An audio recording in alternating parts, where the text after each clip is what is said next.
ikuku ego ikuku oge ọbụla na-akọchisi mmadụ nchi n'obodo na ụkwụ m nọ n'ezi nwa m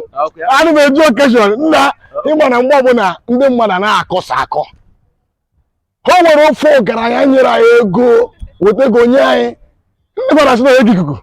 onye ka abịa sị na ego ikuku na ego na-enye mmadụ adịghị abụrụ na ego ikuku wee ego were ego adebe na be wee kechie na lailọn wee kechisie ya ike debie ka mma ka ikuku ya abịa gba ego a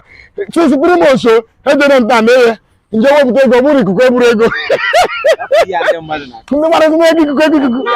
bụrụ ikuku ya bịa iburu ego a abụrụkwa ebe ikuku buru ego ibe ego eje bedde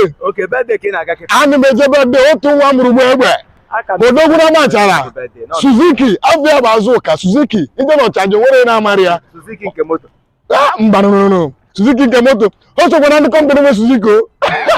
otu nwa mụrụ gba egbe ifu ndị bụ ifogologo imi ya bede ka m na-eje kịta ego a sịrị ego ikuku o jiri eje ka nje ihe ya njekwara n'ebe a mbọ ya ego mgbacha ya ego arie o nwere oriri o debere oriri iru ịchọrọ burukula bịaba onye a na-akwa Suzuki onye a nwere ego Suzuki ji ego bịaba burukula bịaba ị ga-ata n'ọkọ rie semo ị chọrọ isi n'ofe akụkọta anụ nwa mụrụ gba egbe ọ nọchara. Happy birthday to you Suzuki #1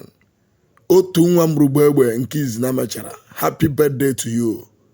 Maazị Mbọnụ na-ekene gị. Happy birthday onye Chimereze, ị ga-adịrị m mma odogwu afọ dị mkpa fogologo ime. Happy birthday. Happy birthday.